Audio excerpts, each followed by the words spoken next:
انسان جو اپنے بیٹے کو وصیت کرتا ہے وہ اس کے تجربات کا نچوڑ ہوتی ہے اور کمال محبت کے ساتھ اس کی سراسر بھلائی مقصود ہوتی ہے، اور باپ وہ وصیت اپنے بیٹے کو کرتا ہے۔ اور یہاں وصیت کرنے سے قبل کتنے پیار بھرے انداز میں، یا بنیا، اے میرے پیارے بیٹے، احفظ انی اربعن و اربعن، میں تمہیں 4 چیزیں بیان کرتا ہوں اور 4 چیزیں اس کے ساتھ جڑی ہوئی ہیں، تو یہ 8 چیزیں تم یاد کر لو۔ لا یضرک ما عملت معہن، اگر یہ تیرے عمل کا حصہ بن جائیں تمہیں زندگی میں کبھی نقصان نہیں ہوگا، زندگی میں تم شر سے بچے رہو گے، برائی سے بچے رہو گے، نقصان سے بچے رہو گے، تمہارا باطن تمہارا ظاہر اچھا رہے گا اگر ان 4 چیزوں کو 4 چیزوں کے ساتھ جوڑ کر کے اپنے عمل کا حصہ بنا لو۔ فرمایا ان اغنى الغناء العقل، سب سے بڑا غنا، سب سے بڑی دولت مندی، سب سے بڑی ثروت عقل ہے۔ اگر کسی کو عقل کا رزق دیا گیا ہے تو وہ سب سے بڑا دولت مند ہے۔ اگر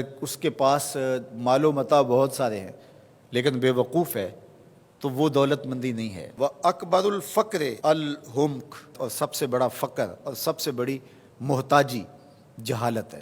سب سے بڑی دولت مندی عقل ہے، اور سب سے بڑی غربت، سب سے بڑی غریبی اور سب سے بڑا فقر اور محتاجی بے وقوفی ہے۔ وَأَوْحَشَ الْوَحْشَةُ الْعُجْبُ، اور سب سے بڑی وحشت تنہائی عجب ہے، خود پسندی ہے، اپنے آپ کو دیکھنا کہ میں بہت کچھ ہوں۔ جو شخص اپنے آپ کو دیکھتا رہتا ہے اور وقت اپنے آپ کو ہی لوگوں کے سامنے پیش کرتا رہتا ہے بنا سنوار کے، وہ تنہا ہو جاتا ہے۔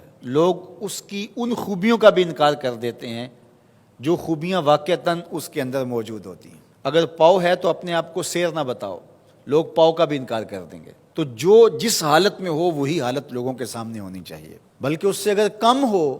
شیخ سعدی نے ایک بڑی خوبصورت بات لکھی کہ تم برے ہو لوگ تجھے نیک سمجھیں یہ بری بات ہے، لیکن تم نیک ہو اور لوگ تجھے برا سمجھیں تو کوئی فرق نہیں پڑتا، تم اللہ کی نظر میں نیک ہو۔ اس لیے تم اگر سیر ہو اور لوگ تمہیں پاؤ سمجھے تو کوئی فرق نہیں پڑتا، لیکن اگر تم اپنے آپ کو پیش کر رہے ہو تو لوگ تمہاری اس حیثیت کا بھی انکار کر دیں گے جو تمہیں حاصل ہے۔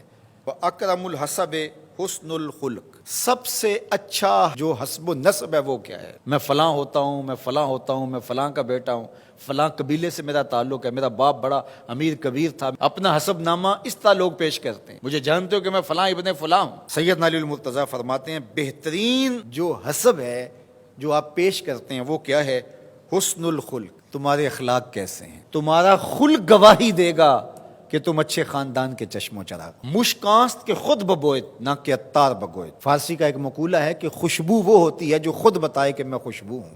خوشبو بیچنے والا بتاتا پھر ذرا سونگھ کے دیکھیے یہ بڑی اچھی خوشبو ہے، ذرا سونگھیے، کہا یہ بتانے کی ضرورت نہیں۔ حضرت علی المرتضیٰ فرماتے ہیں تمہارے خلق کی خوشبو سے لوگ سمجھ جائیں گے یہ کون ہے، تمہارے اخلاق اتنے اچھے ہوں کہ لوگ پہچان جائیں تم کون ہے۔ تو بہترین حسب و نسب کیا ہے؟ اپنے بیٹے حضرت امام حسن رضی اللہ تعالیٰ عنہ کو بتا رہے ہیں۔ مجھے بتائیے امام حسن سے بہتر نسب اور حسب کس کا ہو سکتا ہے؟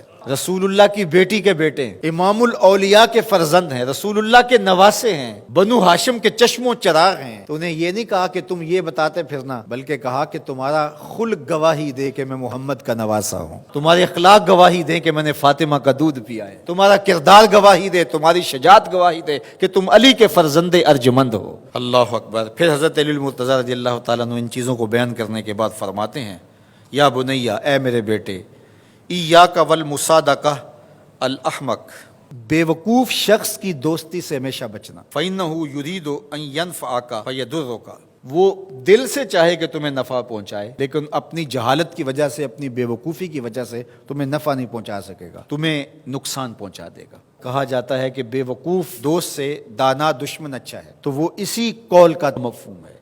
آپ نے اپنے بیٹے حسن کو یہ نصیحت کی، یہ نصیحت پلے باندھنے، اور کبھی بھی جاہل اور بے وقوف سے دوستی نہ رکھیں، اس سے رویہ اچھا رکھیں، سلوک اچھا کریں، اس کے لیے خیر کا ذریعہ بنیں آپ۔ یہ مطلب نہیں کہ بے وقوف کو آپ سلام بھی نہ کریں، لیکن دوستی اعتماد آپ اس پہ نہیں کر سکتے۔ وَإِيَّاكَ وَمُصَادِقَةَ الْبَخِيلِ، اور بخیل سے کبھی بھی دوستی نہ لگانا۔ فَإِنَّهُ يَبْعُدُ عَنْكَ أَحْوَجَ مَا تَكُونُ إِلَيْهِ، اس لیے کہ جب تجھے انتہائی ضرورت کا وقت آئے گا تو وہ تجھ سے دور ہٹ جائے گا، اور تو اس پہ توقع لگائے ہوئے ہوگا کہ میرا دوست ہے اور اوکھے ویلے میرے کام آئے گا، لیکن اوکھے ویلے وہ کام نہیں آئے گا۔ تو بخیل سے دوستی کا رب نہیں رکھنا۔ وَإِيَّاكَ وَمُصَادَقَةَ الْفَاجِرِ، بدکار شخص سے کبھی دوستی نہ رکھ، برے شخص سے کبھی دوستی کا رشتہ نہ جوڑنا۔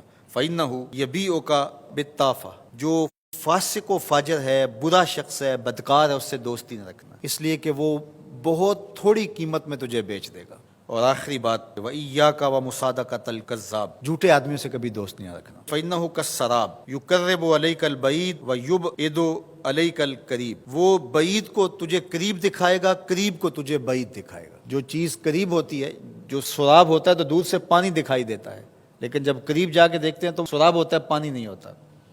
تو کہا وہ بھی سراب کی طرح ہوتا ہے، کذاب، جھوٹ بولنے والا، جو تجھے وہ نقشہ کھینچے گا جو ہوگا نہیں، تجھے وہ چیزیں بتائے گا جو نفس العمل میں نہیں ہوں گی، اور تو ایک مغالطے میں مارا جائے گا۔ یہ ہے حضرت سیدنا علی المرتضیٰ رضی اللہ تعالی عنہ کے وہ اقوال نور، جن کی گہرائی، گیرائی اور حکمت سے بھرے ہوئے یہ کلمات سے پھوٹتے ہوئے اجالے ہماری زندگی کو ایک اسلوب دیتے ہیں۔